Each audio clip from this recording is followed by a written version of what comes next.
ఇది వాడొద్దు.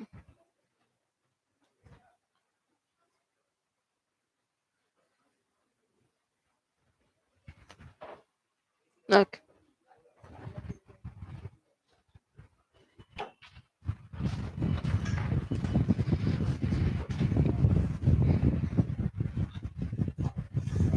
Settle down.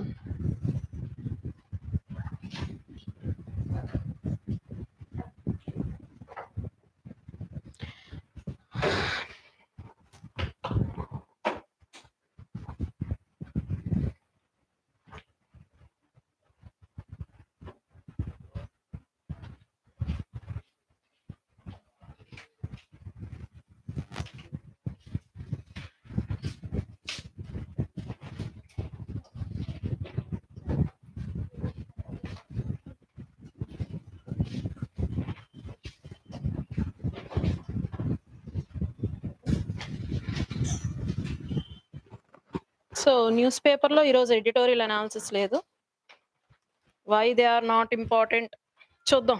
Why they are not important.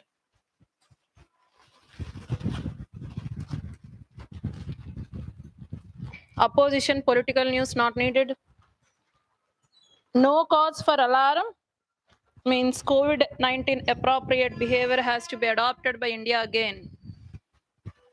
So not needed. Already we know about the details of COVID related appropriate behavior, right? Not needed article. Coming to the role of caste in economic transformation, this is more about the China and Southeast Asia affiliation of the mass towards the caste in economic transformation. అంటే caste related ప్రొఫెషన్స్ని కానీ encourage చేస్తే economic activity increase అవుతుంది అన్నది ఒక case study. Not needed. Not that much prominent for our UPSC. Heal the nation before healing the rest of the world. Political or geopolitical expediency or cultural chauvinism should not be allowed to undercut India's health interest. So this is all about the health personnels. Health workers ఉన్నారు కదా, health వర్కర్స్కి perfect training ఇవ్వడం కోసం, skill development చేయడం కోసం అని చెప్తుంది. అంటే బయట దేశాలకి వ్యాక్సినేషన్ ప్రొవైడ్ చేస్తున్నాం కదా. ఎవరికి ఇచ్చాం వ్యాక్సినేషన్? ఏమిచ్చాం? ఇంకా ఇంకా శ్రీలంకలో దిప్తీరియాకి ఇమ్యునైజేషన్ ప్రోగ్రామ్ కండక్ట్ చేసాం, రైట్? సో ఈ డ్రైవ్స్ అన్నిటికన్నా ముందు హెల్త్ అప్రోప్రియేట్ అంటే హెల్త్ పర్సనల్కి హెల్త్ రిలేటెడ్ ఆస్పెక్ట్స్ని ఎలా డీల్ చేయాలన్నది స్కిల్ డెవలప్మెంట్ చేయాలి without any discrimination. Cultural chauvinism అంటే ఫేవరెటిజం, కల్చరల్ ఫేవరెటిజం లేకుండా హెల్త్ రెస్పెక్ట్. COVID-19లో చూసినట్టయితే they elite are been they ఎవరు ఫస్ట్ వచ్చి బెడ్ బుక్ చేసుకుంటే వాళ్ళకే, right? So elite fetch that chance. So అటువంటి అవసరం లేకుండా హెల్త్ డిపార్ట్మెంట్ డెవలప్ చేయాలని it's not so needed. Concentrated towards a single low tax regime, even though we entered into a GST regime. GST regime లోకి enter అయిపోయినా still GSTలో కొన్నిటికి exemption ఉంది, right? GST exemption ఉంది, tax regime. We can claim back that GST paids. So ఈ claiming back, exemption వీటి వల్ల మళ్ళీ ఎలా కనిపిస్తుంది? డిఫరెన్షియేటెడ్ ట్యాక్స్ రెజిమ్ ఒక సింగిల్ రెజిమ్ లా కనిపించట్లేదు కదా. That is what the criticism. Mostly we can say this article as a political criticism. KISS principle, keep it simple and stupid, but GST is more complex. Keep it simple and stupid అని సైకాలజీలో governance related ఒక concept. So keep it simple and stupid అంటే మనం గవర్నెన్స్లో ఒక ప్రాజెక్ట్ని కానీ, ఒక పద్ధతిని కానీ, ఒక రెజ్యూమ్ని కానీ తీసుకొచ్చేటప్పుడు it has to be as simple as that stupid can understand it, a fool can understand it. GST అర్థం అవుతుందా? మనకే అర్థం కాదు, ఇంక ఫూల్కి ఏం అర్థం అవుతుంది? So tax regime has to be అంటే అంత సింప్లిఫై చేయాలి that it has to be understood by a layman. Article the more concentration. GST concentration కన్నా ప్రమోద్, GST కాన్సంట్రేషన్ కన్నా ఈ ప్రిన్సిపల్ కాన్సంట్రేషన్ ఎక్కువైపోయింది ఈ ఆర్టికల్లో. So not needed. That is editor's choice. లాస్ట్‌లోది ఎడిటర్స్ చాయిస్ ఎప్పుడు మనం చదవకూడదు. ఆ చివరిది. సో, యాజ్ మొత్తం పేపర్ ఎడిటోరియల్ అనాలిసిస్‌లో చూస్తే no article is so important. So, as editorial article is not so important. ఒక 2 డేస్ బ్యాక్ ఒక article Allahabad high court judgment was very important. Is a case of judicial ఓవర్‌రీచ్.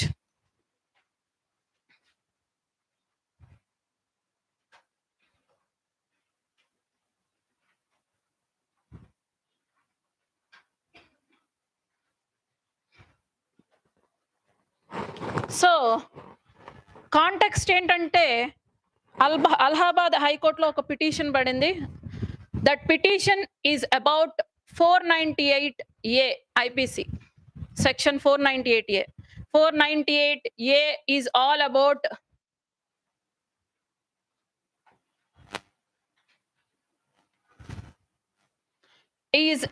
the domestic violence. Domestic violence. Dowry prohibition. Dowry deaths గాని domestic violence కి సంబంధించిన విషయాలు గాని లేదా family matters అంటే husband and wife divorce వరకు వచ్చే ఇష్యూస్ ఏమైనా ఉంటే those all will be dealt with section 498A IPC. ముఖ్యంగా violence, incitement of violence against the women is section 498A IPC. Incitement of violence is a very important term. రాయాలి. Incitement of violence against the women is section 498A of IPC under Dowry Prohibition Act. ఏంటి నీకేం కావాలి నన్ను అడుగు.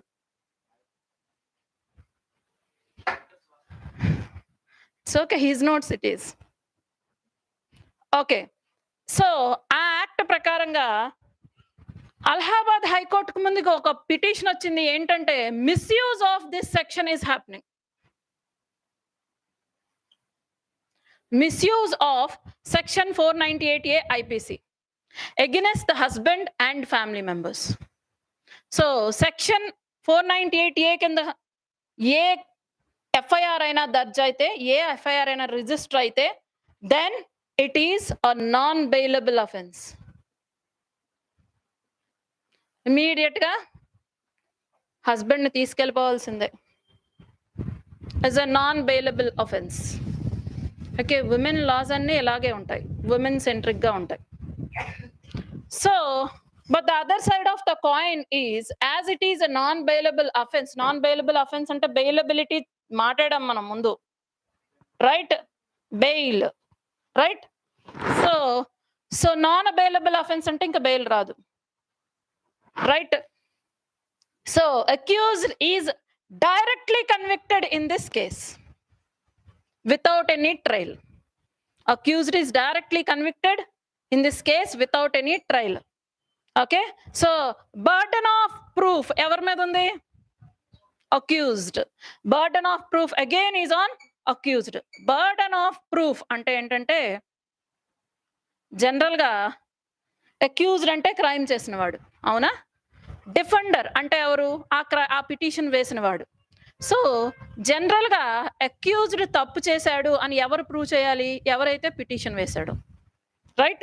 ఎందుకు ఎప్పుడు accused చేయలేదని అంటాడు, మరి వాడు చేశాడని ప్రూవ్ చేయాల్సిన బాధ్యత మంది. ఈ కేసులో ఏంటంటే బర్డెన్ ఆఫ్ ప్రూఫ్ అక్యూజ్డ్ మీద ఉంటది. Accused has to prove himself that he didn't committed that crime.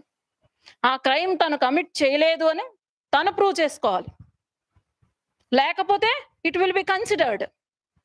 Accused direct గా మనం ఏం చేస్తాం? కన్విక్ట్ చేస్తాం. So burden in this cases burden of proof lies on accused. So ఇంత స్ట్రిక్ట్ లా కాబట్టే there is large misuse of this act, ముఖ్యంగా dowry prohibition. మొగుడు చెప్పిన మాట వినకపోతే వెంటనే వేసేది డౌరీ కేస్. ఫ్యామిలీ మెంబర్స్, అత్త, మామ ట్రై చేశారంటమ్మా, అత్త, మామ అందరూ వెళ్ళిపోతారు ఒకసారి. సో ఈ misuse is somewhere inciting towards the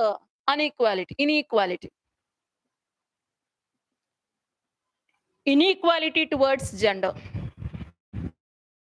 అవునా? మరి లాకి ఈ జెండర్‌ని ప్రొటెక్ట్ చేయడానికి ఉండే ఇంట్రెస్ట్ ఆ జెండర్‌కి కూడా ప్రొటెక్ట్ చేసే ఇంట్రెస్ట్ ఉండాలి కదా! He may commit, he may not. Right? ఆ ఛాన్స్ ఉంది కదా! సో, అటువంటి ఛాన్స్‌ని ఎందుకు ఎరాడికేట్ చేస్తుందని చెప్పి పిటిషన్ పెడితే అలహాబాద్ హైకోర్ట్ ఒక డిఫరెంట్ ప్రపోజల్‌తో వచ్చింది. So, Allahabad High Court ordered, proposed safeguards against the misuse of this section. So, it directed UP government. It directed UP government some guidelines. ఏంటా గైడ్లైన్స్? ఆ డైరెక్షన్స్ ఏంటి అంటే, the first one, it said to set up the family welfare committee under DLSA. DLSA ఏంటి?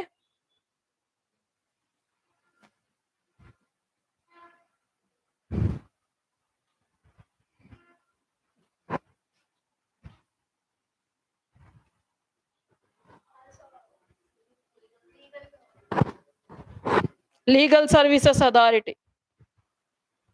Okay, DLSA is nothing but District Legal Services Authority. So, District Legal Services Authority, right to free trial kada adi? Nalsa enti Legal Services Authority to the downtrodden section of society ki manam free legal trial istam, right to free legal trial. So, our trial District Legal Services ద్వారా it has to set up family welfare committee. అంతే కాకుండా family welfare committee పెట్టడమే కాకుండా the FIR has to be passed to the family welfare committee first, immediately after its registration. FIR register అవ్వగానే దాన్ని immediate గా ఎవరికి pass చేయాలి? Family welfare కమిటీకి పాస్ చేయాలి. Family welfare committee has to find out the truth behind that case. అర్థమవుతుందా? ఆ family welfare committee దాని వెనకున్న నిజాన్ని బయటకు తీసుకొచ్చి దాన్ని బట్టి ఆ ఇన్ఫర్మేషన్ అంటే ఫ్యామిలీ వెల్ఫేర్ కమిటీ ఇచ్చిన ఇన్ఫర్మేషన్ బట్టి పోలీస్ డిపార్ట్మెంట్ యాక్షన్ తీసుకుంటారు. రైట్? మిస్యూజ్ ఆఫ్ సెక్షన్ చేసిన he is culpable. Right? he or no he got she ekkada she is culpable, she has to be culpable. Right? Culpable ante punishable, culpability ante committing offense అని అర్థం.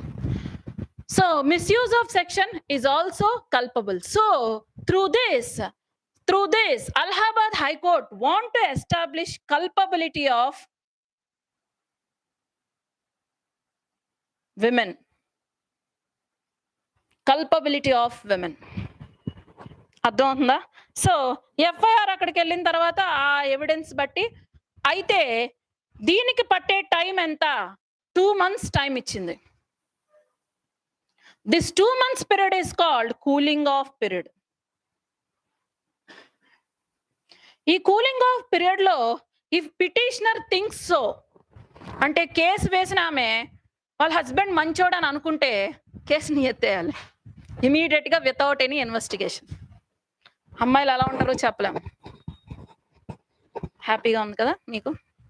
So అమ్మాయిలు ఈ family cases లో mostly problem ఏంటంటే time ఇస్తే అతుక్కుపోతారు, time ఇవ్వకపోతే విరిగిపోవాలి immediate గా. So ఈ cooling of period is more like that. ఆ పిటిషనర్ ఆ కేసు వేసిన ఆమెకి ఇచ్చే time to judge her self whether to live with him or not. ఒకటి. రెండు, సెక్యూరిటీ టు ద పర్సన్. అంటే ఈ కూలింగ్ ఆఫ్ పీరియడ్ లో the person should not be arrested.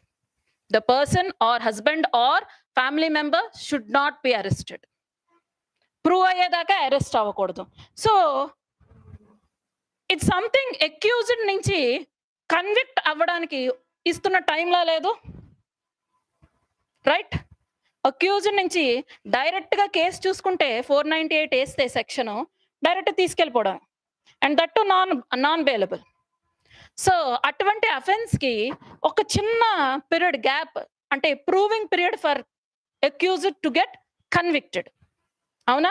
Conviction కి అక్యూజేషన్ కి మధ్యలో ఒక పీరియడ్ ఇచ్చినట్టే కదా. సో అలహాబాద్ హైకోర్టు దీన్ని యూపీ గవర్నమెంట్ కి ఇమీడియట్ గా సెట్ చేయమని చెప్పింది. దీని మీద సుప్రీంకోర్టు రెస్పాండ్ అయింది. This is the case study. ఇప్పుడు సుప్రీంకోర్టు బాధ ఏంటో చూద్దాం.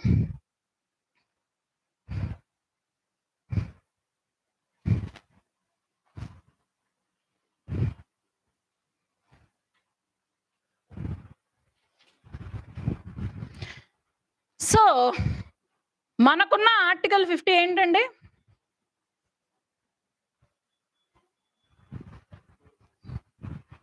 గ్యాప్ వస్తే మొదటికి వచ్చేస్తాంగా. ఆర్టికల్ 50 పుష్ప మరే separation of doctrine of separation of powers.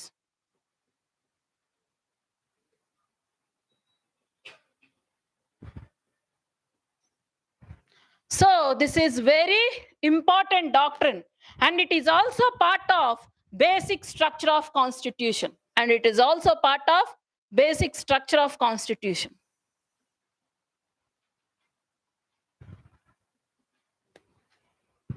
So constitution, or in our democracy we have 3 organs. What are those 3 organs?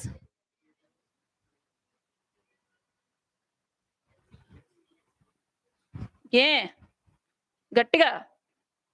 Executive, legislative, judiciary. Legislative law making, executive implementation of law, judiciary interpretation of law, or guardian that it should not violate the constitution, check on violation of constitution. అర్థమైందా? అర్థమైందా? అర్థమైంది కదా? So legislature ఒక లా make చేస్తే that law has to be justified by judiciary whether it is under the permit of constitution are not. అలా కాకపోతే అక్కడే అది క్యాన్సిల్ అయిపోద్ది. ఒకసారి జుడిషియరీ పర్మిషన్ వచ్చిన తర్వాత executive will start implementing that law. ఇది ఒక్కొక్కరి పని, రైట్? Separation of power. ఇప్పుడు మనకి ఇంకో డాక్టర్ ఉంది. ఏంటో doctor? Very good. Doctrine of checks and balances. So checks and balances doctrine ప్రకారంగా executive have check on legislative. Okay, legislative will have check on executive. ఎలా? ఎగ్జిక్యూటివ్ తెచ్చిన ప్రతి లాని legislative pass చేయదు. ఎందుకు? అక్కడ ఎవరున్నారు? ఎవరు పార్లమెంట్ లో? అపోజిషన్. అపోజిషన్, అవునా? ఎగ్జిక్యూటివ్ అంటే ఎవరు? Council of ministers. Council of ministers, right? Council of ministers కదా ఎగ్జిక్యూట్ చేయాలి ఒక లాని. సో ఆ ఎగ్జిక్యూటివ్ మీద చెక్ ఎవరు? ఇప్పుడు ఆ ఎగ్జిక్యూటివే కదా, మినిస్టరే కదా లాని తీసుకొచ్చేది, డ్రాఫ్ట్ లాని. సో ఆ డ్రాఫ్ట్ లాని పాస్ చేయనివ్వకుండా చెక్ చేసేది ఎవరు? అపోజిషన్, అంటే పార్లమెంట్, పార్లమెంటరీ ప్రొసీజర్. ఓకే, ఇప్పుడు ఎగ్జిక్యూటివ్ లెజిస్లేటివ్ మీద ఉంచే చెక్ ఏంటి?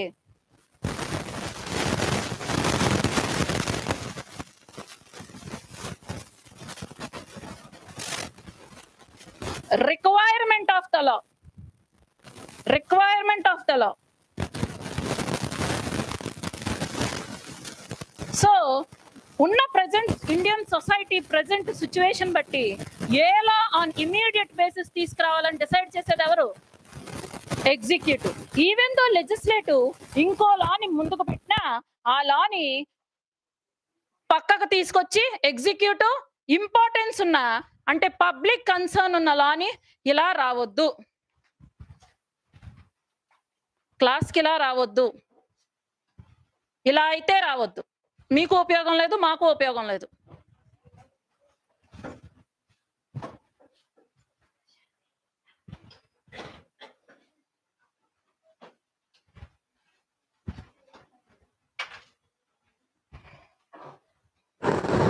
సో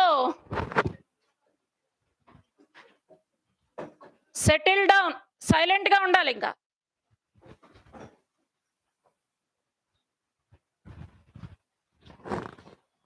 సో అలా చెక్. లెజిస్లేటివ్ మీద జ్యుడిషియరీకి ఉన్న చెక్ ఏంటి?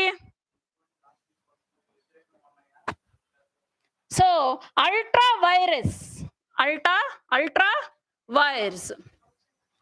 Of the law is checked by judiciary. Judiciary మీద లెజిస్లేటివ్ ఉన్న చెక్ ఏంటి?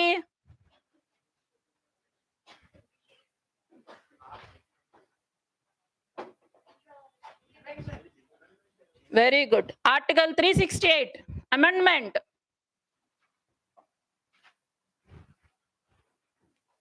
Amendment power. So this is all about the doctrine of checks and balance. ఇంత చెక్స్ అండ్ బ్యాలెన్సెస్ ఉండి కూడా స్ట్రిక్ట్ సెపరేషన్ ఆఫ్ పవర్. ఈ 3 organs కి there is a strict separation of power. That is the doctrine of separation of power. Judiciary చేసే పనిలోకి legislative రాకూడదు, legislative చేసే పనిలోకి జ్యుడిషియరీ రాకూడదు. So to set up a committee and to submit the FIR to the committee అని ఈ rules ఎవరు make చేస్తారు? మరి ఎవరు చేశారు? So this is the case of judicial overreach. So there is a slight difference between activism and overreach. Edi law, see, ultra vires is the term we use for the law constitutionality.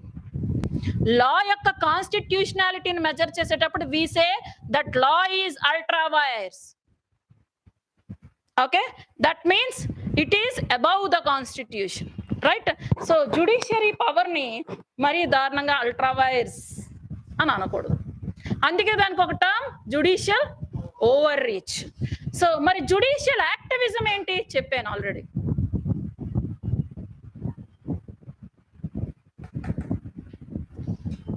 Judicial activism కి overreach కి difference ఏంటి?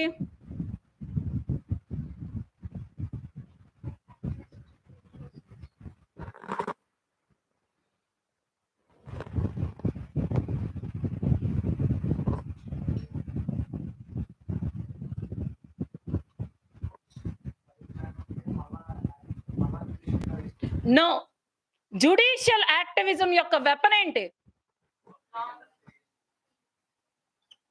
Public interest litigation.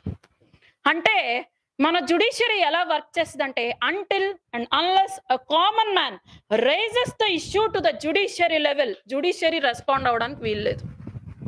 Okay, ఒక లాని కాన్స్టిట్యూషనలా అన్కాన్స్టిట్యూషనలా చెప్పగలదు, కానీ సొసైటీలో ఉండే ఒక ప్రాబ్లమ్ని solve చేయాలా సాల్వ్ చేయకూడదు జుడిషియరీ చేయకూడదు. అర్థమవుతుందా? జుడిషియరీ చేయకూడదు. ఆ ప్రాబ్లం యొక్క ఫస్ట్ రెస్పాన్సిబిలిటీ ఎవరిది? Executive. The first responsibility is executive. రోడ్లు బాగాలేదు, ఎవరిని తిడదాం? Executive, minister of roads, right? So executive is the first person to get exposed to the problem, right? So ఆ ప్రాబ్లం బాగా అగ్రవేట్ అయ్యి దాన్ని సాల్వ్ చేయలేని పరిస్థితిలో ఎగ్జిక్యూటివ్ ఉన్నప్పుడు a common man or a common institution can approach judiciary through pill. ఒకసారి పిల్ పడిన తర్వాత, పబ్లిక్ ఇంట్రెస్ట్ లిటిగేషన్ పడిన తర్వాత judiciary will start to act under article 142. Under article 142. Article 142 ఏం చెప్తుందంటే supreme court has a discretionary power. Supreme court has a discretionary power under it's jurisdiction to pass a decree if necessary. To pass a decree. The order given by judiciary is called decree. Dictas. Decree. Dictas. Decree అంటే directives, ఇలా చేయండి అలా చేయండి అలా చేయండి అని చెప్పడం. దిక్తాస్ అంటే ఇలాగే చేయండి అని చెప్పే వాటిని దిక్తాస్ అంటాం. So judiciary will pass decree. ఇప్పుడు డిగ్రీ పాస్ అయిందా, దిక్తాస్ పాస్ అయిందా ఈ కేసులో?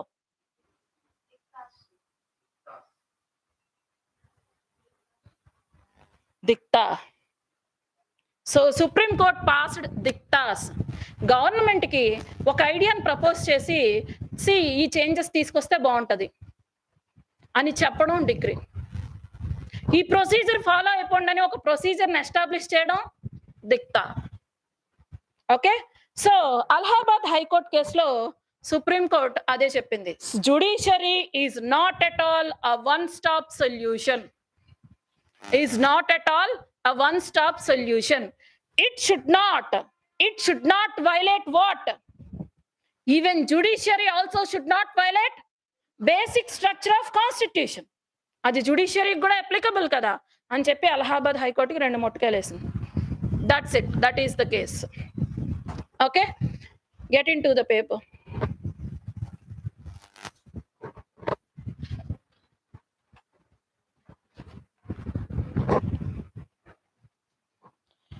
ఇది current affairs class. Current affairs class అంటే more or less you are going to learn 11 subjects at a time. 11 subjects ని ఒకేసారి నేర్చుకునే ప్లాట్ఫామ్ ఇది. am I a polity lecture? No, polity lecturer కాదు కదా, but still I'm explaining because I'm a current affairs analyst. మీరు 11 subjects ఒక platform మీద నేర్చుకుంటున్నారంటే, కరెంట్ అఫైర్స్ క్లాస్ కి ఇర్రెగ్యులర్ గా ఉన్నారంటే బెటర్ టు డిస్కంటిన్యూ అయిపోండి. పంక్చువాలిటీ లేకపోవడం, ఇర్రెగ్యులారిటీ లేకపోవడం are the signs of your failure in UPSC. Keep in mind, you are preparing for the most prestigious exam, UPSC. This is not the way you need to be.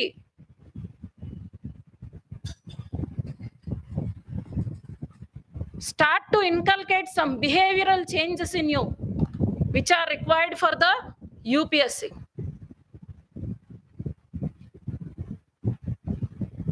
ఇది academic session మాత్రం కాదు. Keep it in mind. Academic sessions అయితే కాదు ఇవి. Almost 9:30. I'm here at, ఎప్పుడున్నాను రాజా ఇక్కడ? 8:50.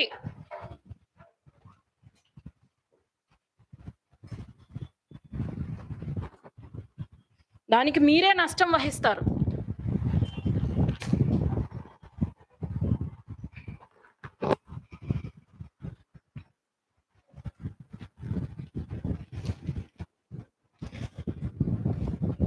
Institute opportunity ఇవ్వనంతసేపు ఇవ్వలేదు, ఇస్తే use చేసుకోవడం మనకు రాదు.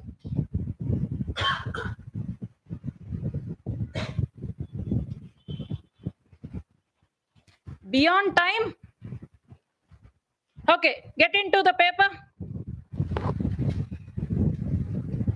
ఎక్యూములేషన్ ఇలా ఇలా ఇలా ఇలా ప్రతిరోజు కరెంట్ అఫైర్స్ ఎక్యూములేట్ అయితే మీరు స్టాటిక్ చదివేటప్పుడు సబ్జెక్ట్ మెచ్యూర్ అవుతూ వెళ్తుంది. అప్పుడు ఒక లెవెల్ ఆఫ్ మెచ్యూరేషన్ రీచ్ అవుతారు మీ సబ్జెక్ట్లో. కరెంట్ అఫైర్స్ క్లాస్ కండక్ట్ చేయడానికి ఉన్న మెయిన్ పర్పస్ అదే, సబ్జెక్ట్లో ఆ మెచ్యూరిటీ లెవెల్స్ తీసుకురావాలని. సో అటువంటి కరెంట్ అఫైర్స్ క్లాస్కి ఇలాంటి రెస్పెక్ట్ ఇస్తే that is altogether a different story.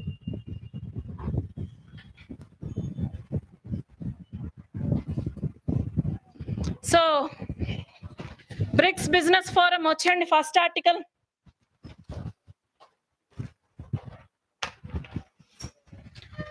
So BRICS business forum కండక్ట్ అయింది రీసెంట్ గా.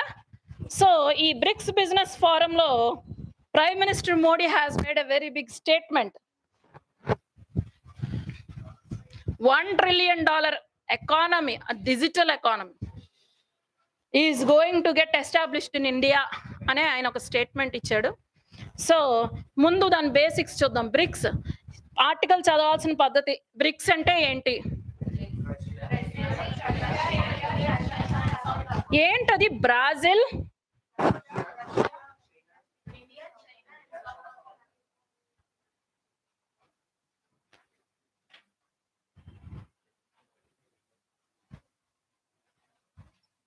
మర్మరింగ్ ఇంక ఉండకూడదు, stop.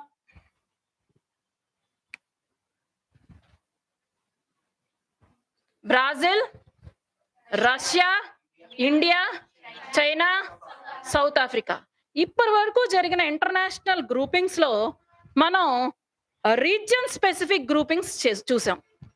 This is somewhat different. Brazil is in South America, Russia, Russian continent, India, China, and it is from African continent. So అంత regional difference or regional parity ఉన్న countries ఎందుకు ఒకటయ్యాయి? What is the common point between all these countries? No.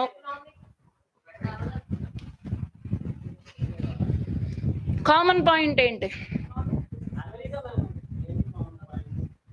ఏది అసలు? మరి పాకిస్తాన్ లేదు. Pakistan friend కదా రష్యాకి, చైనాకి. ఏ యుఎస్ లేదే, యుఎస్ వైపు లేదే. అయిపోయింది ఆయారా, అయిపోయింది. ఎప్పుడైతే US $100 billion ఇవ్వనందో తూచ్ friendship.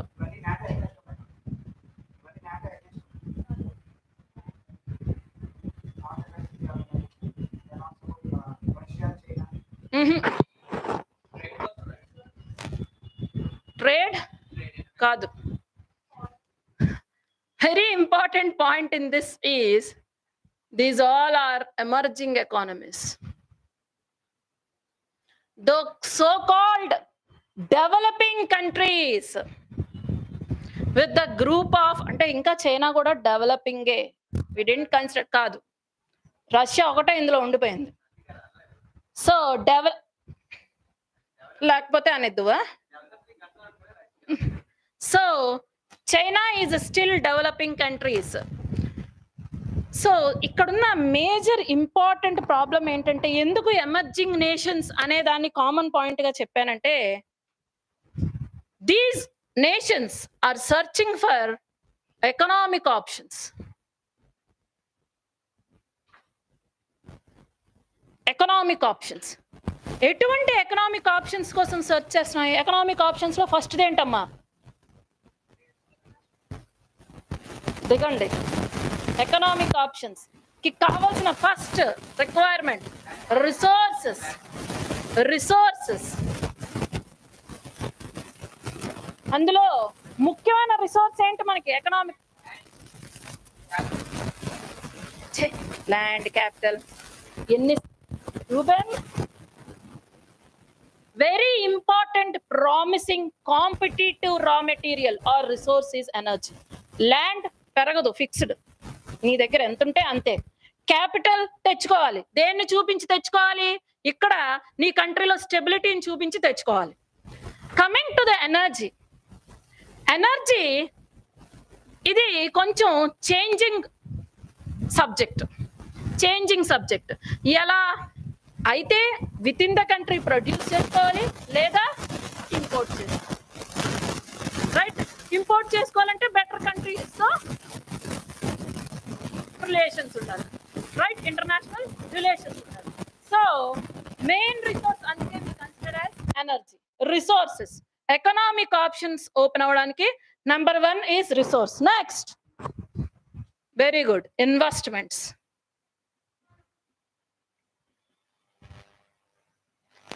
So investments can be in two forms. In two forms. Direct investment, very good. Direct investment ante in form of money. ఇంకొక ఇన్వెస్ట్మెంట్ ఏంటి? In form of technology. Shares అంట. In form of technology. అంటే ఒక country economical గా ఎదగాలంటే ఇప్పుడు మనం మాట్లాడుకుంటున్న ఫ్యాక్టర్స్ అన్ని డిటర్మైనింగ్ ఫ్యాక్టర్స్. వీటిని ఏమంటాం? Determining factors or constraining factors. They constrain the economic activity or they will determine the amount of economic activity. ఎంత ఎకనామిక్ యాక్టివిటీ వస్తుంది డిటర్మైన్ చేస్తాయి, లేదా నీ ఎకనామిక్ యాక్టివిటీని అక్కడికి ఆపేస్తాయి. రైట్? సో అలా చూసుకున్న వన్ ఆఫ్ ద మెటీరియలే ఎనర్జీ. అలా చూసుకున్న నెక్స్ట్ ఎకనామిక్ ఆప్షనే investment in the form of money వస్తుంది కానీ టెక్నాలజీ షేరింగ్ ఎప్పుడైనా ఇంటర్నేషనల్ గ్రూపింగ్స్ ఇస్తే ఈ ఫార్మాట్లో చదవాలి. అందుకే ఇది చెప్పడం. ఓకే, సో నెక్స్ట్ ఈస్ అయిపోయింది, ఇన్వెస్ట్మెంట్ వచ్చింది, ప్రొడక్షన్ స్టార్ట్ అయిపోయింది. కావాల్సిందేంటి?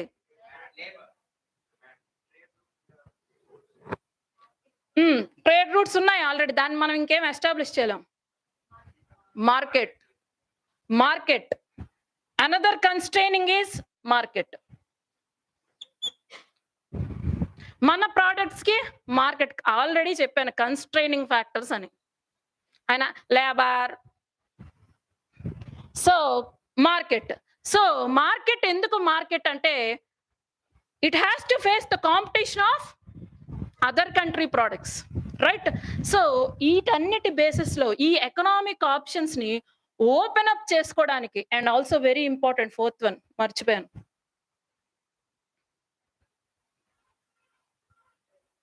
ఇంకో కన్స్ట్రెయింట్ ఏంటి ఎకనామిక్ డెవలప్మెంట్ కి?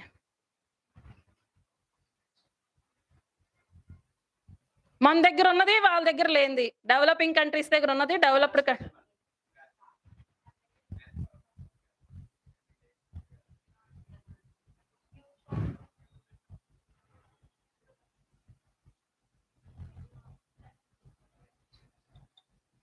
Climate change effect, environment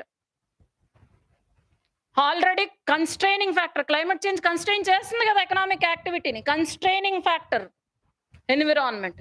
so వీటన్నిటిని టార్గెట్ చేస్తూ ఈ కంట్రీస్ డెవలప్ అవ్వాలి, ఈ ఎకానమీస్. అందుకోసమే బ్రిక్స్.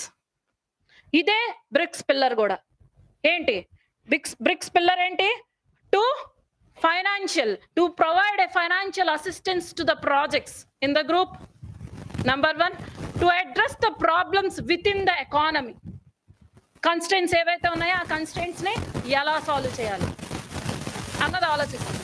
సో అంత ఎకానమీ పర్స్పెక్టివ్ కాబట్టి సార్ డిజిటల్ ఎకానమీ గురించి మాట్లాడారు. Okay, and very important is counter terrorism. ఊరుకోండి మేడం, చైనా ఏంటి, కౌంటర్ టెర్రరిజం ఏంటి, పాకిస్తాన్ పక్కన పెట్టుకుని కౌంటర్ టెర్రరిజం. మరి తప్పదు, China has to show itself like that. లేకపోతే ఎవరు వచ్చేస్తారు టెర్రరిజంకి ఎగ్నెస్ట్ గా? లేకపోతే ఎవరు వస్తారు? Who is the watchdog against the terrorism?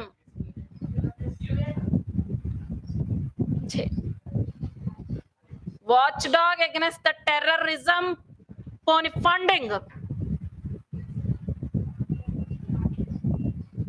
Black list, grey list, కలర్లో గుర్తున్నాయమ్మా.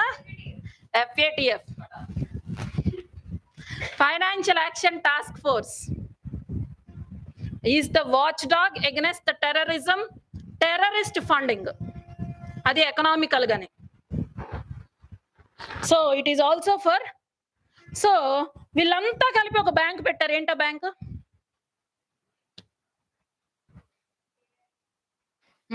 ఇప్పుడు చెప్తాం. AIIB,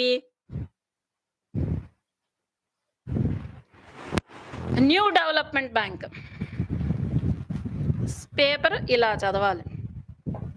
ఎలా చదవాలి? ఇలా. So new development bank.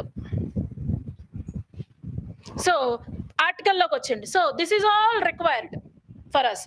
So ఇప్పుడు జరిగింది ఏంటి? Business forum. చూడండి, బ్రిక్స్ బిజినెస్ ఫోరం జరిగింది. So he is saying that digital transformation is under its way. కిందకు వచ్చేస్తే ఇట్స్ వెరీ ఇంపార్టెంట్. ఎవరున్నారు అక్కడ? రష్యా. సో రష్యా ఎందులో ఉంది? Ukraine war. అందుకు చైనా బ్లాక్ కన్ఫ్రంటేషన్ ని అవాయిడ్ చేయమంది. బ్లాక్ కన్ఫ్రంటేషన్ అంటే గ్రూప్ కింద ఫామ్ అయ్యి వార్స్ ని ఎదుర్కోవడం. అలాంటి ఒక కూటమి ఏది? ఆ బ్లాక్, నాటో. ఇటువంటి బ్లాక్ కన్ఫ్రంటేషన్ ని వదిలేయాలి. ఎందుకు? Now we're in the era of multipolarity. Multipolarity, in the era of multipolarity అంటే ప్రతి దేశంతోని we align our self with every country for our growth and development. మన గ్రోత్ అండ్ డెవలప్మెంట్ కోసం ప్రతి కంట్రీతో ఫ్రెండ్షిప్పే, ప్రతి కంట్రీతో ఎనిమిటీయే, right? That is multipolarity. Okay, so rest మీకు చదివితే అర్థం అవుతుంది. Very important is already 100 unicorns అంటే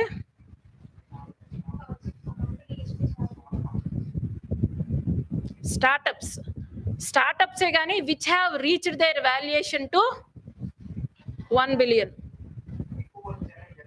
దాని వర్త్ 1 బిలియన్ కి రీచ్ అవడం, ఎక్కువ కాదు, 1 బిలియన్ కి రీచ్ అవడం అంటే స్టార్టప్ ఎంత లక్షల్లో ఉంటది స్టార్టప్ ఇన్వెస్ట్మెంట్.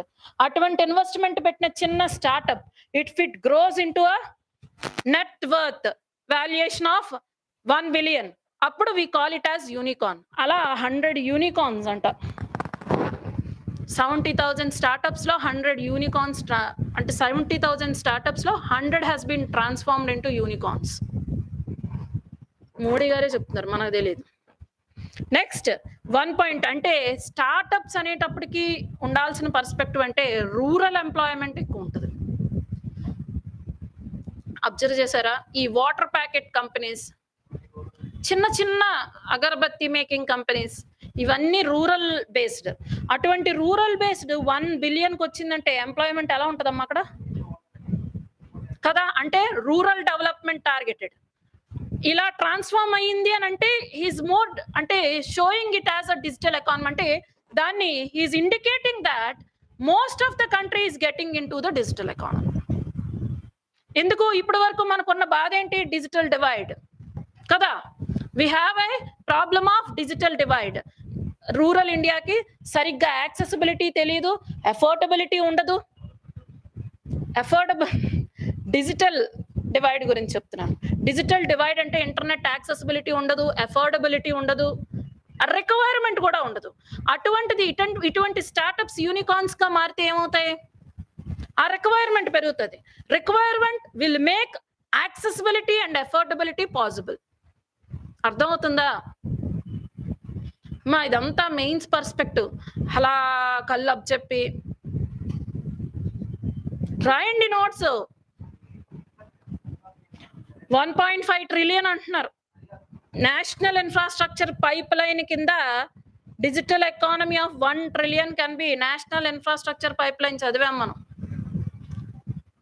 వస్తుంది, కొత్త ఓపిక పట్టాలి, మళ్ళీ వస్తుంది న్యూస్ లో, అప్పుడు చదువుదాం. Okay, space opportunities are emerging in space, blue economy, blue marine resources, green hydrogen, clean energy, drones and geospatial data. So these are upcoming startups. వాటిలో స్టార్టప్స్ వచ్చాయంటే మన గ్రోత్ ఇంకెక్కడికో వెళ్ళిపోయిందని అర్థం, రైట్? సో ఇందులో చాలా ఇంపార్టెంట్ ఏంటంటే ఈ చైనా చెప్పింది, Ukraine crisis లో Russia is been cornered with block strengths and sanctions అని చెప్పింది. నెక్స్ట్ పేజ్ లో చూస్తే వెరీ ఇంపార్టెంట్ రష్యా ఎయిమ్స్ కనిపిస్తాయి. Russia aims are little bit different. ఏంటంటే సో రష్యా ఏమని చెప్తుందంటే introduction of international reserve currency based on the currencies of the BRIC states. International reserve currency అంటే the currency used for the exchange on the international platform. International platform లో foreign exchange reserves ని exchange చేసుకోవడానికి ఏ form లో మనం exchange చేసుకుంటాం? That form is international reserve currency. అటువంటి international అర్థం కాలే? అర్థమైందా? అర్థం కాలే. ఇంటర్నేషనల్ ట్రేడ్ చేసాం, ఓకేనా? నాదేంటి రూపీ, బయట నేను అమెరికాతో చేశాను, బయట అమెరికా అదేది డాలర్. మరి మేము ఇద్దరం డబ్బులు ఎలా ఎక్స్చేంజ్ చేసుకోవాలి? $1కి ఎంత కాస్ట్? మరి ఏం చేయాలి? రూపీస్ లో ఇవ్వాలా డబ్బులు, డాలర్ లో ఇవ్వాలా? So that international exchange currency, that reserve currency is dollar. ప్రస్తుతానికైతే dollar, US dollar is our International reserve currency. So Russia is aiming to bring BRICS nations currency as an international reserve currency. Over ambitious, huh?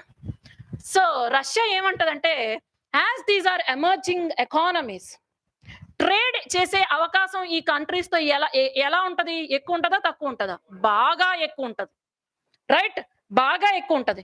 Already developed nations కాబట్టి అక్కడ trade limit ఏమైపోద్ది? Saturation point reach అయిపోద్ది. అర్థమవుతుందా? Saturation point reach అవుద్ది. Saturation point అంటే అంతకు మించి అది ట్రేడ్ చేయలేదు. దాని మాక్సిమం ట్రేడ్ లిమిట్స్ టచ్ అయిపోయింది. కానీ అలా ట్రేడ్ లిమిట్ ఉన్న కంట్రీస్ ఏవి? ఈ emerging economies. So madam, underdeveloped countries లో కూడా ఆ లిమిట్ ఉంటది కదా ట్రేడ్ చేసే, but they don't have that capacity to make trade. కానీ అండర్ డెవలప్డ్ కంట్రీస్ తో ఉన్న ప్రాబ్లం ఏంటి? కెపాసిటీ లేదు, అంత ట్రేడ్ చేసే capacity. These are emerging economies కాబట్టి వీళ్ళ దగ్గర కెపాసిటీ ఉంటది. రైట్? సో ట్రేడ్ లిమిట్ కూడా ఎక్కువ ఉంటది. కాబట్టి ట్రేడ్ ఎక్కువ మనం చేస్తాం కాబట్టి international reserve currency BRICS states నుంచి అయితే బాగుంటది అని రష్యా ప్రపోజ్ చేస్తుంది. కింద మిర్ పేమెంట్ సిస్టమ్ అని ఉంది. That is there Russia's national payment system. మనందరికి పంచుతుందంట నేషనల్ పేమెంట్ సిస్టమ్ అది. So this is an encrypted payment system. Encrypted payment systems, దీన్ని ఎవడు అంత ఈజీగా హ్యాక్ చేయలేడు. అటువంటి పేమెంట్ సిస్టమ్ ని మనకు కూడా ఎక్స్టెండ్ చేస్తుంది. Already CIS countries are part of this Mir payment system. CIS countries, Commonwealth, non Commonwealth. CIS అంటే ఏంటి చూడండి ఒకసారి. నాన్ కామన్వెల్త్ స్టేట్స్ అంటే కామన్వెల్త్ కాని స్టేట్స్ అని అర్థం. సిస్ కంట్రీస్ ఫుల్ ఫామ్ చూడండి ఒకసారి. Check check check.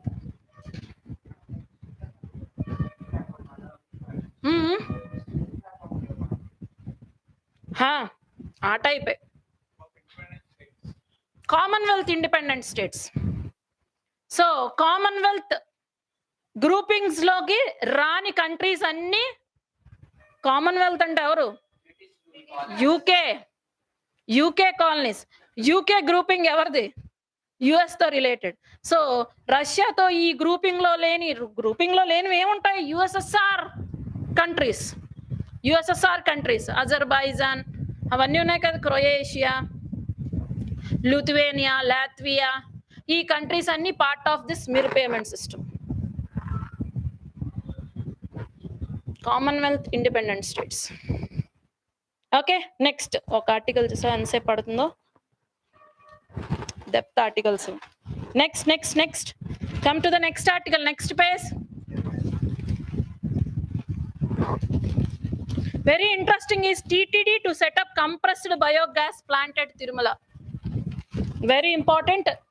అక్కడ చూస్తే స్వచ్ఛ తిరుమల, స్వచ్ఛ భారత్ అభియాన్ అన్నది very important topic in our UPSC. Swachh Tirumala అంటే స్వచ్ఛ భారత్ అభియాన్ లో పార్టే కదా. సో స్వచ్ఛ తిరుమలకుండా ఇది municipal wet waste treatment plan పెట్టింది. అక్కడ ఇంపార్టెంట్ ఏంటంటే windrow technology. Windrow technology Visakhapatnam page లో అమ్మా, పేజ్ 2.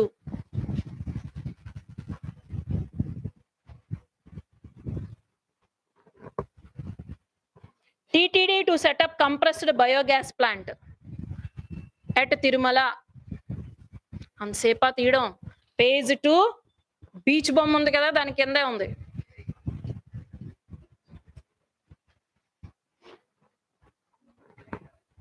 ఏంటైనా దొరకలేదా? అదే ఎడిషన్ చూడండి అమ్మా, హైదరాబాద్ ఎడిషన్ అయి ఉంటది. బీచ్ బొమ్మ దొరికిందా? సో విండ్రో టెక్నాలజీ అంటే ఏం లేదండి, farm based composting. Farm based composting అంటే ఎక్కువ ఏకర్స్ ఆఫ్ ఫార్మ్ ల్యాండ్ తీసుకుని గోతులు తవ్వేస్తారు. లైన్ గా ఒక రోలో గోతులు తవ్వేసి అందులోకి ఈ వెట్ వేస్ట్ అంతటిని వేసి అక్కడ కంపోస్టింగ్ చేస్తారు. That technology. విండ్రోస్ అంటే లార్జ్ రోస్ అని అర్థం. Okay, windrow technology very important. So ఆ విధంగా ఒక municipal wet waste treatment plant పెట్టింది. కాపులుప్పాడు కూడా ఉంది కదా మేడం మనకి. ఏంటది కాపులుప్పాడా? Dump yard. డంప్ యార్డ్, అందులో లీచింగ్ ఎక్కువ జరుగుతుంది, లీచింగ్ ఆఫ్ కెమికల్స్. సో అటువంటి డంప్ యార్డ్స్ ని సెపరేట్ చేసి విండ్రో టెక్నాలజీ యూస్ చేసి వెట్ వేస్ట్ ని సెపరేట్ చేసి we can convert half part of the dump yard as the soil fertile land. Soil fertile land గా మనం కన్వర్ట్ చేయొచ్చు. So అవన్నీ తిరుపతి దేవస్థానం has did it. Very good initiative. The ideal alternative is for disposal of wet waste. So ఇంకా wet waste వాళ్ళ దగ్గర ఉన్నది ఎక్కువైపోవడం చేత biogas plant ని పెడుతున్నారు. Use it for the production of electricity and heat, and in turn this electricity and heat is used for Devasthanam. And also కిందకు వస్తే heat electricity generate అయిపోయిన తర్వాత వచ్చే స్లడ్జ్ ని తీసుకెళ్లి మళ్ళీ it is used as a soil conditioner and as a fertiliser. ఆ sludge మళ్ళీ తీసుకెళ్లిపోయి గోతులు తవ్వేసి ఆ ట్రాక్స్ లోకి వేసేస్తున్నారు. ఓకే, మన దేంతో కొలాబరేట్ అయింది మనకు అనవసరం, ఐఓసిఎల్ తో కొలాబరేట్ అయింది అంతే, ఇంకా ప్రామినెంట్ కాదు. కిందకు వచ్చేయండి, solar steam cooking system under NRED CAP. ఏంటి NRED CAP? New renewable energy development corporation of AP. Very important department. New energy renewable energy development corporation of AP. Okay, we are done with this. We are done with that article. కిందకు వస్తే take steps to prevent maternal deaths. Very important because we have a very important determinant. ఏంటా determinant in health? Maternal mortality rate, right? అందులో పార్టే కదా దీన్ని మనం control చేయడం. So ఇది ఏ ఏరియాలో అవుతుంది? Rural area. సో ఏం లేదు, ఎన్ఎంఎన్స్ ని ఆశా వర్కర్స్ ని ఎక్విప్ చేశారు. సో దానికన్నా ఇంపార్టెంట్ మనం చూడాల్సిందంటే what is maternal mortality rate, number of maternal deaths per 1 lakh live births. 1 lakh live births లో ఎంతమంది అమ్మలు చచ్చిపోతున్నారు? Maternal deaths. Okay, so recent గా 2020లో తెలిసింది ఏంటంటే maternal deaths have dipped by 10 points. Decline అవుతున్నాయి. Still they are taking those measures. ఎందుకు డిక్లైన్ అవుతున్నాయి? Because of that initiatives. ఏమేమి ఇనిషియేటివ్స్ ఉన్నాయి చూడండి. జనని సురక్ష యోజన, ఫాస్ట్ గా రాయండి. జనని సురక్ష యోజన. జనని Suraksha Yojana has become part of national health mission. Cash assistance to institutional delivery. Institutional delivery అంటే hospital delivery. Institutional delivery అంటే hospital delivery which happens with experts. అంతేగాని మంత్రసాని delivery కాకుండా rural tribal areas లో ఎక్కువ మంత్రసానులు చేస్తారు ఈ డెలివరీ. సో దానివల్ల మెటర్నల్ మోర్టాలిటీ రేట్ ఎక్కువగా ఉంటది. దాన్ని తగ్గించాలంటే ఇన్స్టిట్యూషనల్ డెలివరీస్ ని ప్రమోట్ చేయాలి. ఆ ప్రమోట్ చేసే ప్రోగ్రామే జనని సురక్ష యోజన. నెక్స్ట్ ఈజ్ ప్రధానమంత్రి సురక్షిత్ మాతృత్వ అభియాన్. ప్రధానమంత్రి PM prime minister Surakshit Matritva Abhiyan.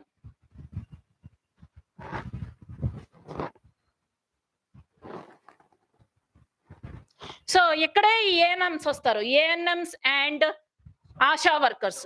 వీళ్ళు every month 9th of every month వచ్చి ఈ యాంటీనేటల్ కేర్ కి సంబంధించిన ప్రోడక్ట్స్ అన్ని వాళ్ళకి డెలివర్ చేసి వెళ్ళిపోతారు అట్ ఫ్రీ ఆఫ్ కాస్ట్.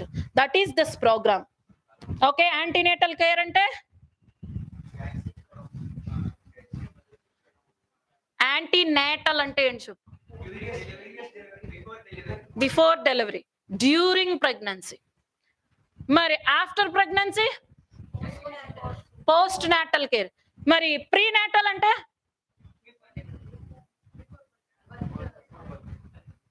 మరి ప్రీనాటల్ యాంటీనాటల్ అంటే ఏంటమ్మా డిఫరెన్స్? రెండు ఒకటే, సినానిమ్స్. ప్రిలిమ్స్ లో కన్ఫ్యూజ్ అవుతారు, అందుకే చెప్పడం.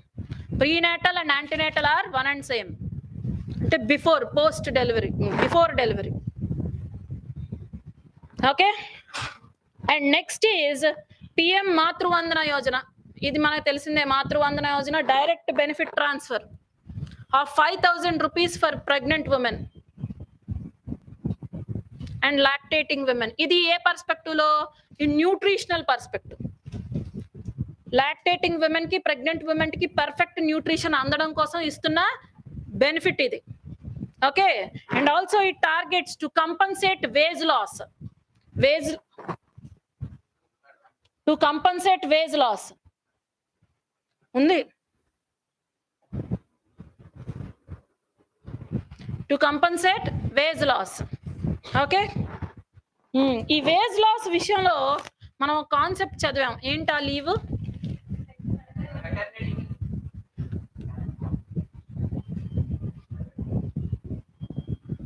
ఏ లీవ్?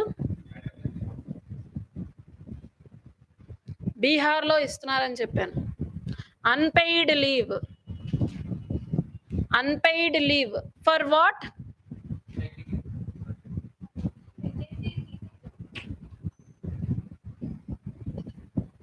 మెన్స్ట్రువల్ సైకిల్ అప్పుడు, ఎవ్రీ మంత్ మెన్స్ట్రువల్ సైకిల్ అప్పుడు 3 days they will declare holiday as an unpaid leave. Okay, చాలా ఇంపార్టెంట్ కాన్సెప్ట్ అది. ఉమెన్ సెన్సిటైజింగ్ ప్రోగ్రామ్స్ ఇవి, women sensitising programmes. Next, so ఆ పక్కనే ఉంది ఇంకోటి, explore possibility of developing Poshan Abhiyan. మనకు తెలిసిందే కదా, అందుకే చెప్పలేదు. Poshan Abhiyan, whole life cycle of the women is been targeted in Poshan Abhiyan. అంటే అడాలిసెంట్ ఏజ్ నుంచి, అడాలిసెంట్ ఏజ్ నుంచి. ఎందుకు? 1 in 3 women are subjected to anemia.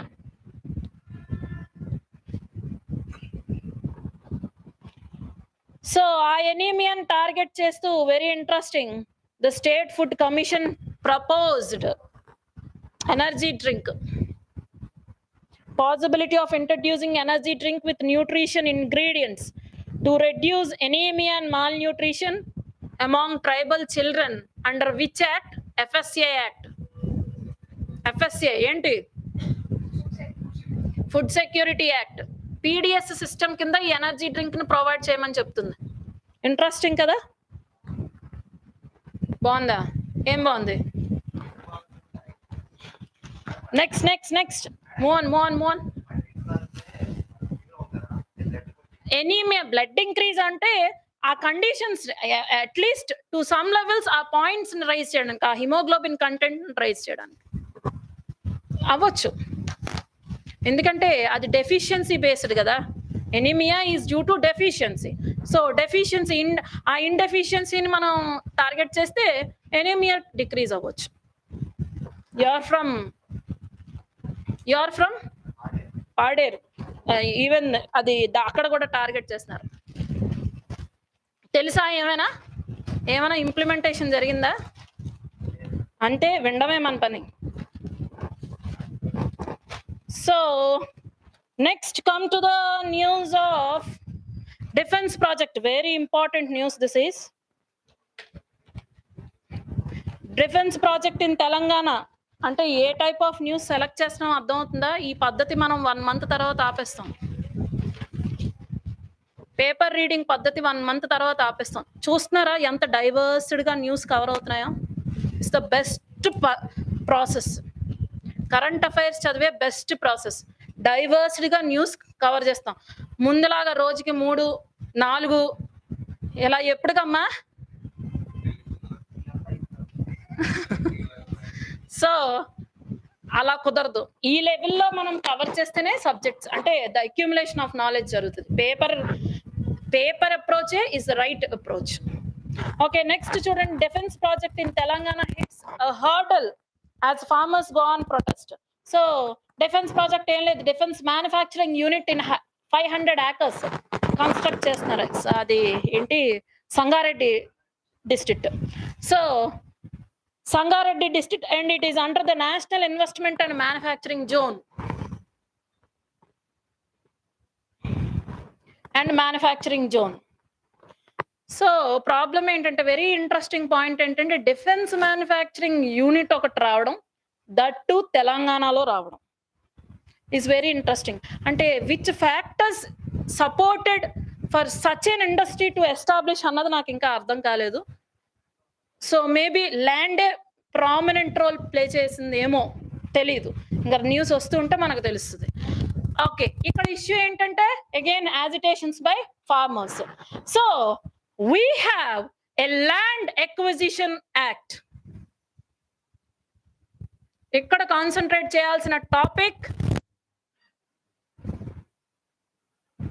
Land acquisition act. Land acquisition act 1964. Recently it got amended as Land Acquisition, Rehabilitation and Resettlement Act 2013.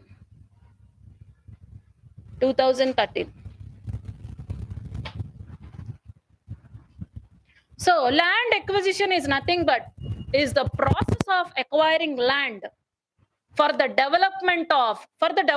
Our development enti, it can be a public development or a private development. It can be of nature of public development. Public development ante A infrastructure, rail infrastructure, road infrastructure, right?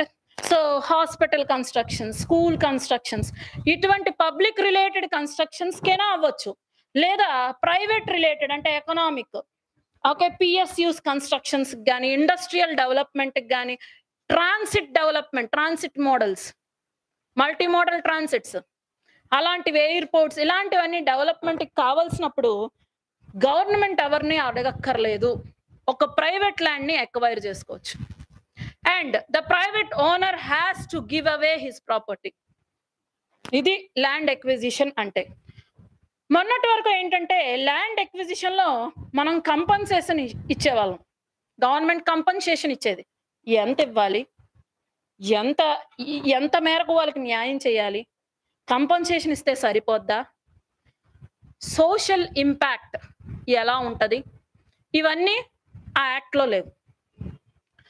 ఈ land acquisition and rehabilitation and resettlement act లో first time it has spoken about right to fair compensation, right to fair compensation and transparency. ఒక land ఒక area నుంచి acquire చేసేటప్పుడు transparent గా acquire చేయాలి. అంటే ఎలా ట్రాన్స్పరెంట్ ఎక్వైర్మెంట్ అంటే ఏంటి అనుకో, ఆ ప్రాజెక్ట్ కావాల్సింది 100 acres,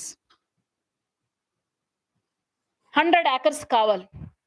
100 acres కావాలని ఎవరు ఎస్టిమేట్ చేస్తారు? Experts, right? సో ఈ 100 acres కదా మన ఎస్టిమేషన్. So acquirement should be 100 only, it should not be 101. ఆ తర్వాత టాయిలెట్స్ కన్స్ట్రక్ట్ చేయాలి, రోడ్స్ కన్స్ట్రక్ట్ చేయాలి అని ఇంకొక 1 acre కూడా ఎక్స్ట్రా ఎక్వైర్ చేయకూడదు. So that is the transparency in acquirement. Initial గా ఎలా జరిగేది, 100 అంటే 120 లేపేసేవారు, ఆ 20 ఖాళీగా ఉండేది. ఫార్మర్స్ కి ఎలా ఉంటదంటే land is like a golden duck, right? So నువ్వు ఒక్కసారి కంపన్సేషన్ ఇచ్చేస్తే సరిపోదు, మరి ఎవ్రీ ఇయర్ ఆ పంట మీద వచ్చే లాభం అది కూడా ఇంక్లూడెడ్ కదా. సో దాన్ని నువ్వు ఇవ్వవు, you give the cost of land, not cost of crop. So ఆ 20 acres ని ఎక్విజిషన్ చేసి అలా వదిలేస్తే ఫార్మర్కి ఎలా ఉంటది? అదే ప్రొటెస్ట్. సో అందుకనే ఈ యాక్ట్ లో స్ట్రిక్ట్ గా ట్రాన్స్పరెన్సీని ఎస్టాబ్లిష్ చేశారు. ఏమని ఎస్టాబ్లిష్ చేశారు? దే ఎలా ఎస్టాబ్లిష్ చేశారంటే they have to propose to the stakeholders and the gram head or the gram local body head, sarpanch, panchayats. So వాళ్ళకి వెళ్ళి ఫస్ట్ ప్రపోజల్ చెప్పాలి. ఇన్ని ఏకర్స్ ఆఫ్ ల్యాండ్ మాకు ఈ ఏరియాలో కావాలి. సో ఇగో ఈ ఏరియా ఇక్కడి నుంచి ఇక్కడ వరకు మేము ఎక్వైర్ చేయడానికి ప్లాట్ చేస్తాము. అంతేకాకుండా మీరు ఏదైతే ప్రాజెక్ట్ పెడుతున్నారో నిజంగా అన్ని ఏకర్స్ రిక్వైర్డా, అని ఆ బోర్డు డిసైడ్ చేయాలి, గ్రామ పంచాయత్ బోర్డు. అది కాకపోతే దాని అబ్జెక్షన్స్ ని తెలియబుచ్చే అవకాశం ఇవ్వాలి. And all about this they have to give consent. Consent is more important. And consent తో అన్ని అవుతున్నాయా? ఎక్విజిషనే కన్సెంట్ ఏది, right? Consent. So law established transparency and consent in the new law, అది ఒకటైతే. అండ్ ద నెక్స్ట్ ఈజ్ ఇన్నాళ్ళగా acquire చేసి డబ్బులు ఇచ్చి టాటా బాయ్ బాయ్ చెప్పడానికి అవ్వదు. You have to rehabilitate them. ఎందుకు? అక్కడ ఎరైజ్ అవుతున్న ప్రాబ్లం ఏంటి? ఈ ప్రాబ్లమ్స్ మనకి సొసైటీ చదివేటప్పుడు, సోషల్ ఇష్యూస్ చదివేటప్పుడు మైండ్లో ఖచ్చితంగా ఉండాల్సిన ప్రాబ్లమ్స్. డిస్ప్లేస్మెంట్. ట్రైబల్స్ ఫేస్ చేస్తున్న biggest issue is displacement. That what is that? Dam. Statue of unity, అదేంటి? Sarovar dam, Sardar Sarovar dam. మరి అక్కడున్న బిగ్గెస్ట్ ప్రాబ్లం ఏంటి? It is the rain fed, river fed irrigated lands. అవి హైలీ ఇరిగేటెడ్ ల్యాండ్స్. అసలే ఇండియాలో land మొత్తంలో మనకున్నది 10% ఇరిగేటెడ్ ల్యాండ్స్. అటువంటి 10% ఇరిగేటెడ్ ల్యాండ్స్ లో కూడా కన్స్ట్రక్షన్ చేసేయాలి. Biggest issue. ఎవరు అక్కడ యాక్టివిస్ట్? ఎవరు very famous? Narmada Bachao Andolan.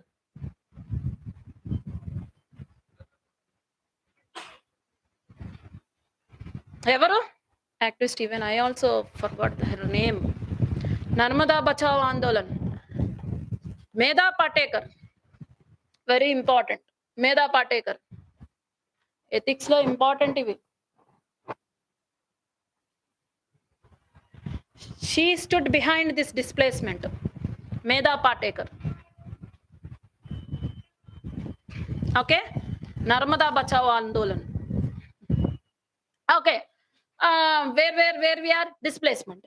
So displacement ని అడ్రస్ చేయాలి కాబట్టి they have to provide rehabilitation. And at the same time rehabilitation, వాళ్ళకి ల్యాండ్స్ ఇచ్చి ఇదిగో ఇక్కడ ఇల్లు కట్టుకో is not enough. Resettlement, because already they will have a strong community bonds, right? Community ties. మా ఊరు మా ఊరు మా ఊరు. That community ties, the psychological impact చాలా ఎక్కువ ఉంటుంది. Psychological impact, social impact. అవునా? అక్కడ అప్పటి వరకు వాళ్ళ ప్రొఫెషన్ లో ఎక్సెల్ అవుతూ ఉంటారు. వాళ్ళు ఆర్టికల్స్ అంటే 3-4 ఆర్టికల్స్ అయ్యాయి, ఎక్సెల్ అవుతారు. సో అలా ఎక్సెల్ అయిన అటువంటి సైకలాజికల్ ఇంపాక్ట్ ను కూడా అడ్రస్ చేయాలి. That is resettlement. So this land all together speaks of right to fair compensation. Fair compensation అంటే ఏంటో తెలుసా? ద ల్యాండ్ యొక్క మార్కెట్ వాల్యూ. మార్కెట్ వాల్యూ అంటే ఏ వాల్యూ? అదే ల్యాండ్ వేరే చోట ఉంటే ఆ ల్యాండ్ కి ఎంత కాస్ట్ వస్తుంది ఎలా తెలుస్తుంది? ఆ కాస్ట్ ఎవరు డిటర్మైన్ చేస్తారు? The real estaters, right? ఈ రియల్ ఎస్టేటర్స్ డిసైడ్ చేస్తారు. సో ఈ రియాలిటీ బిజినెస్ లో ఆ ల్యాండ్ యావరేజ్ కాస్ట్ ఎంతో తీస్తారు. ఆ యావరేజ్ కాస్ట్ కి 2 times కంపన్సేషన్ ఇవ్వాలి. 1 time కూడా ఇవ్వట్లేదు అనుకోండి, 2 times compensation ఇవ్వాలి. That is the rule here. Right to fair compensation, next is rehabilitation, and next is resettlement. But the concerns with this act is, number 1, social impact assessment జరగట్లేదు. Number 2, consent ఉండాలన్నాం, but is it mandatory? No. So they're skipping it. No mandatory consent. These are the main concerns or issues with land acquisition. అందుకే government ఆడుకుంటుంది. అదే consent mandatory అన్నాం అనుకో, ఏమవుతుంది? వాళ్ళు ఒప్పుకుంటే గానీ అవదు, ఇష్యూ ఉండదు. అప్పుడు farmers don't make any issue, ప్రొటెస్టే ఉండదు. Okay, next.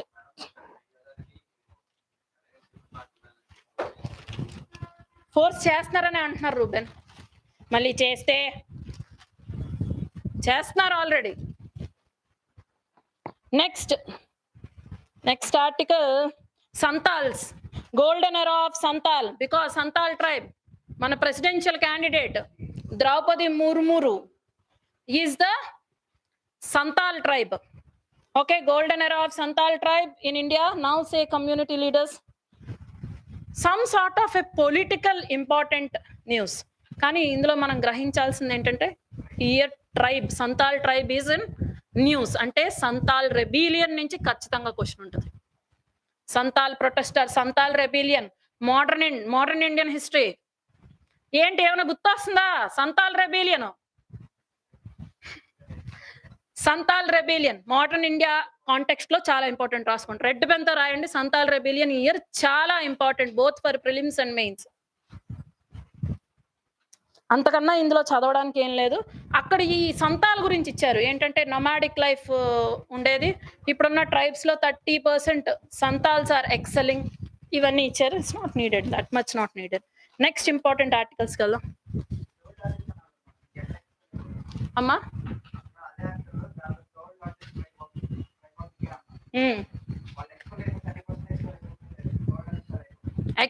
ఎక్సెల్ అన్నాను, ఎక్సెల్ అవుతున్నారు. దీస్ ఆర్ ద, అంటే ట్రైబ్స్ డెవలప్ అవ్వట్లేదని ఎవరు అన్నారు? సంతాల్స్ డెవలప్ అయ్యారుగా. అందుకే చెప్పాను most of a political nuisance. So ఇందులోకి వస్తే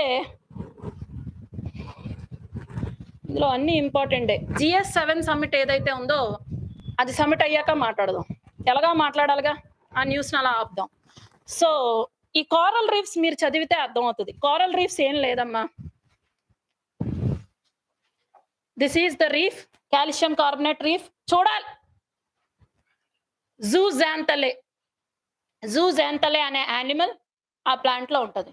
okay, so zooxanthellae will is an autotrophic. Okay, autotrophic. జూజాంతలేకి ఈ కోరల్ రీఫ్ అంటే ఏం లేదు, కాల్షియం కార్బోనేట్ బిల్డింగ్ అంతే, రీఫ్. ఓకే, ఈ రీఫ్ లో zooxanthellae will produce the food and will provide to the reef, and reef will give shelter to the zooxanthellae. This is what the coral reef. మళ్ళీ ఇంకా కావాలంటే environment class లో చూసుకుందాం.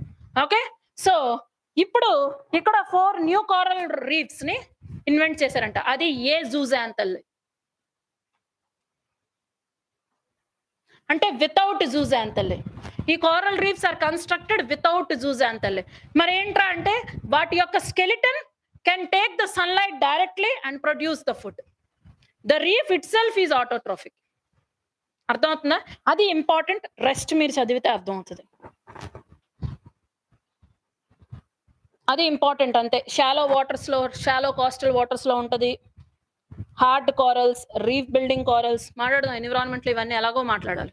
Okay, next ఇటువైపు చూడండి. Ministry of defence approves BRO caves in border areas. Border areas are most notorious areas in country. అవునా? ఏదైనా crime కానీ వైలెన్స్ కానీ పుట్టాలంటే ఆ border area. Border area issues చాలా ఎక్కువ ఉంటుంది. అటువంటి ఒక బార్డర్ ఏరియాస్ లో టూరిజం డెస్టినేషన్స్, అంటే ఈ కేవ్స్ ని ఇవన్నీ కన్స్ట్రక్ట్ చేస్తే ఏమవుతుంది? టూరిజం పెరుగుతుంది. సో దానివల్ల ఏమవుతుంది? లైవ్లీహుడ్ అంటే ఎంప్లాయ్మెంట్ ఆపర్చునిటీ పెరుగుతుంది. So this can be seen as a sort of development in the border areas. ఓకేనా? సో ఎనఫ్, అంతకన్నా ఎక్కువ. సో ఇక్కడ వెరీ ఇంపార్టెంట్ ఏంటంటే ఇవేవైతే కన్స్ట్రక్ట్ చేస్తున్నారో పబ్లిక్ ప్రైవేట్ పార్ట్నర్షిప్ లో కన్స్ట్రక్ట్ చేస్తున్నారు. పబ్లిక్ ప్రైవేట్ పార్ట్నర్షిప్ లో కూడా ఇక్కడ వాళ్ళు తీసుకున్న పద్ధతి ఏంటంటే డిజైన్, బిల్డ్ అండ్ ఆపరేట్. అది ఉంది చూడండి, అండర్లైన్ చేయండి. అది design, build and operate. Transfer ఉండదు. డిజైన్ చేయాలి, బిల్డ్ చేయాలి, ఆపరేట్ చేసుకో. వినాలి, మీరు డీవియేట్ అవడానికి లేదు, నా దగ్గర టైం లేదు. Design, build and operate. Design చేసుకో, బిల్డ్ చేసుకో, ఆపరేట్ చేసుకో. దానివల్ల గవర్నమెంట్కి ఏంటి ఉపయోగం? లేదు, ఈ సిస్టమ్ లో లీజ్ ఉండదు.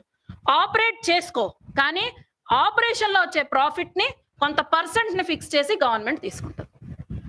ఓకే, ఇది. ఇంకో 2 మోడల్స్ ఏంటి? EPC, bat.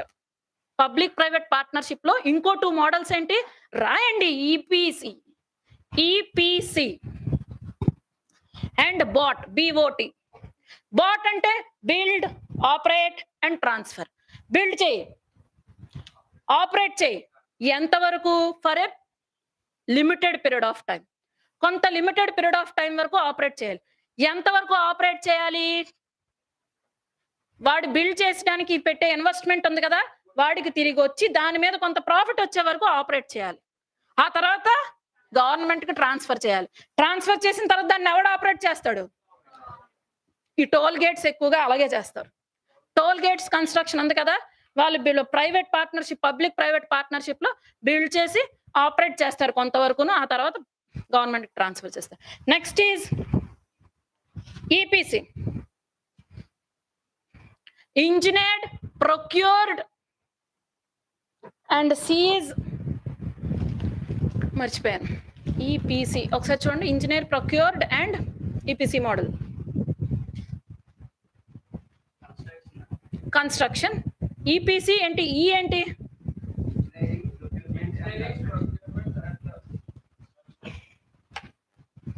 This is the hybrid model of these two. Engineering, procurement and construction is the hybrid model of BOT and DBO. ఎందుకు హైబ్రిడ్ మోడల్ అన్నానంటే, ఫస్ట్ యథావిధిగా దాన్ని డిజైన్ చేసి బిల్డ్ చేయి, ఆపరేట్ చేయి, గవర్నమెంట్కి ట్రాన్స్ఫర్ చేయి, ట్రాన్స్ఫర్ చేసి దాన్ని యూజ్ చేస్తారు ఆ ప్రాపర్టీని. అర్థమవుతుందా? గవర్నమెంట్ యూజ్ చేసుకుంటుంది. మరి వేర్ అండ్ టేర్ వచ్చేస్తుంది కదా, ఆ ఇన్ఫ్రాస్ట్రక్చర్ కొంత దూరం వెళ్ళిన తర్వాత వేర్ అండ్ టేర్ వెళ్ళగానే మళ్ళీ వీళ్ళకి ఇచ్చేస్తుంది కన్స్ట్రక్షన్కి. అర్థమవుతుందా? మళ్ళీ దీన్ని అప్డేట్ చేసి దేనికి? ప్రైవేట్కి ఇచ్చి దానికి మళ్ళీ ప్రైవేట్కి ట్రాన్స్ఫర్ చేసి మళ్ళీ దీన్ని డెవలప్ చేస్తారు. న్యూ టెక్నాలజీస్ ఉంటే ఇన్కార్పొరేట్ చేస్తారు. న్యూ టెక్నాలజీస్ని ఇన్కార్పొరేట్ చేసి మళ్ళీ operate to certain period of time period. ఆ తర్వాత అగైన్ ట్రాన్స్ఫర్. అంటే ఆ వేర్ అండ్ టేర్ను కూడా, అంటే గవర్నమెంట్ అంత మ్యాన్ పవర్ని పెట్టలేదు కాబట్టి ప్రైవేట్కి ట్రాన్స్ఫర్ చేస్తుంది. ఓకే, మ్యాన్ పవర్ ఇన్వెస్ట్మెంట్ అన్నీను మోస్ట్లీ ఈపీసీఏ. మోస్ట్లీ హైబ్రిడ్ మెథడ్కే వెళ్తాం, మోస్ట్లీ ఈపీసీ. కానీ బాట్ కూడా బాగా ఎక్కువ, బాట్ ఎక్కువ. మరి బార్డర్ ఏరియాస్లో మనం ఈ రెండు పెట్టుకొని ఏం చేయలేం కాబట్టి డీబీఓకి ఇచ్చేసారు. ఓకే, అది very important techniques. Public private పార్ట్నర్షిప్లో ఈ మూడు రకాలు. సో ఈ వాధ్వాన్ కేసు కొంచెం పెద్దది, డీటెయిల్డ్గా చెప్పాలి, చెప్దాం, గుర్తు చేయండి. ఇంకన్నీ లైటే. ఈ లాస్ట్లో ఒక డిజిటల్ వేరబుల్స్ ఉంది, సైబర్ అటాక్స్ చదివితే అర్థం అవుతుంది. ఏం లేదు, డిజిటల్ వేరబుల్స్, వాచ్, ఇంకా డిఫరెంట్ వేరబుల్స్ వేసుకుంటున్నాం కదా, డిజిటల్ వేరబుల్స్, డిజిటల్ వాచ్ అని కానీ, ఇంకా ఏం వేసుకుంటున్నాం, స్మార్ట్ వాచ్, ఇంకా ఏం వేసుకుంటాం, ఇయర్ ఫోన్స్లో కూడా కొంచెం డిజిటల్ ఇది వచ్చింది. ఇంకేమున్నాయి ఎక్విప్మెంట్స్, వేరబుల్స్ ఏమున్నాయి, డిజిటల్ వేరబుల్స్. ఎక్కువగా మనకు వాచే తెలుసు. స్పెక్స్లో కూడా వచ్చాయా? హోలోగ్రామ్స్ కదా. ఇలాంటి ఈ వేరబుల్స్తో ఉన్న ప్రాబ్లం ఏంటంటే హెల్త్ ఇన్ఫర్మేషన్ అన్నది లీక్ అవుతుంది. ఎస్, ఆ బాడీలో ఉన్న హెల్త్ ఎక్కువగా మనం వాడేది ఎక్సర్సైజ్ చేసాం, ఎన్ని క్యాలరీస్ బర్న్ చేసాం, రోజు బర్న్ చేస్తాం అంటే చెయ్యం, చేసినప్పుడు మాత్రం చూసేసుకోవాలి. సో ఈ క్యాలరీ బర్నింగ్, మనకున్న హార్ట్ రేటు, మన బాడీలో ఉన్న ఎక్విప్మెంట్స్ కానీ అంతే విధంగా దీంతో ఏమవుతుందంటే, దీంతో మెయిన్ ఈ సైబర్ అటాక్లో ఒక ఇంపార్టెంట్ పాయింట్ చెప్పాడు. ఆ పాయింట్ ఏంటంటే చూడండి, కిందకు వస్తే సప్లై చైన్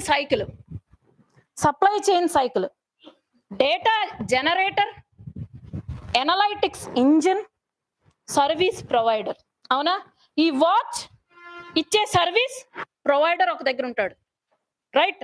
ఆ సర్వీస్ ప్రొవైడర్ తర్వాత ఆ సర్వీస్ ప్రొవైడ్ చేసేటప్పుడు మనం ఇచ్చే డేటాని ఎనలైజ్ చేస్తాడు, ప్రాసెస్ చేస్తాడు, డేటా ఎనలైటిక్స్.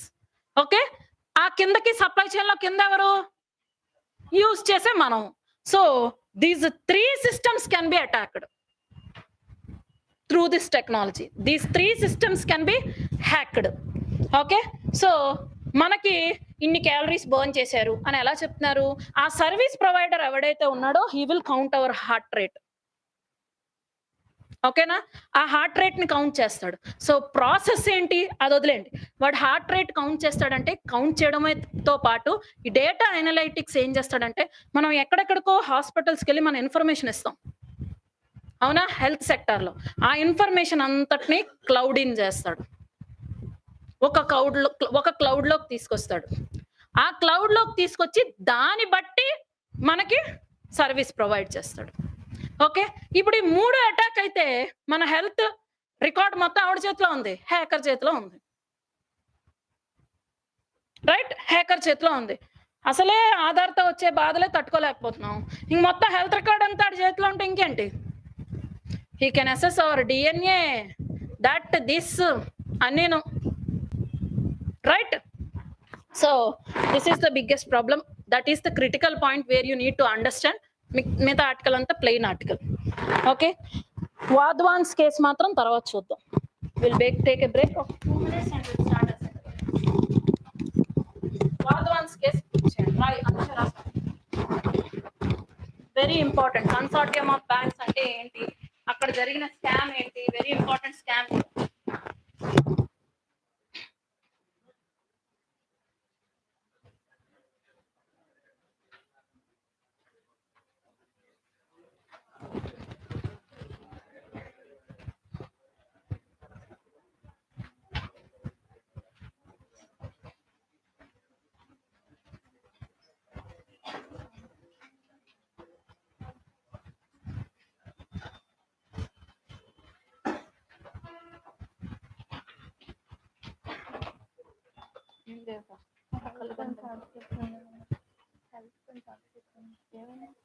అంటే సైనస్ ప్రాబ్లం బ్రెయిన్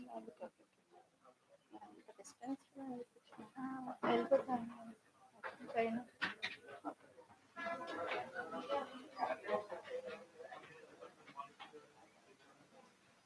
ఓకే. నిన్న ఈ కరెంట్ అఫైర్స్ క్లాస్ నుంచి నాకు ఒక ఫీడ్‌బ్యాక్ వచ్చింది ఒక స్టూడెంట్ నుంచి. ఏంటంటే మేడం ముందులాగా 5, 6 కరెంట్ అఫైర్స్ తెచ్చి 4 మీరు తెచ్చి చెప్తే ఎంత బాగుంటుందో. ఎందుకు మేడం ఈ పేపరు, ఈ బాధ ఇదంతా. లిజన్, నేను ముందే చెప్పాను పేపర్ యొక్క importance. This is the period where we know two different perspectives, knowledge in different direction. అర్థం అవుతుందా? పేపర్ నుంచి మనం ఎన్ని ఆర్టికల్స్ ఈరోజు కవర్ చేసాం? ఆల్మోస్ట్ 12 ఆర్టికల్స్ అంటే 12 కాన్సెప్ట్స్. 12 కాన్సెప్ట్స్ కవర్ చేసాం. ఇంకా కథలు చెప్పుకొని కూర్చుంటామా? ఇంకా ఆ స్టేజ్కి వచ్చారు. ఇంకా న్యూస్ పేపర్ నుంచి డైరెక్ట్ గా గ్రాప్ చేసుకుని అవన్నీ అక్యుములేట్ చేసుకోవాలి. పర్ డే మనం 12, 14 ఏంటి నా ఫ్యాన్ అయిపోయిందండి. ఏం చేసావమ్మా? కోపంతో లాగేసావా ఏంటి? నువ్వు ఛార్జింగ్ పెట్టుకున్నావా? ఎక్కడున్నా టార్గెట్ చేస్తావయ్యా. So newspaper analysis is very important. Very very very important. ఏమైంది లోకేష్? మూల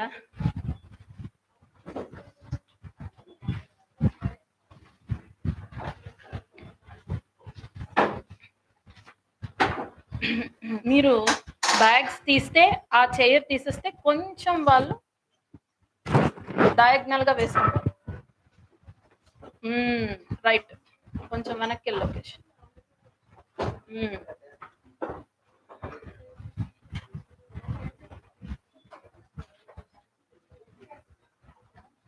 తను చేస్తుంది కరెక్టే, వాడికి కంఫర్ట్ లేదు.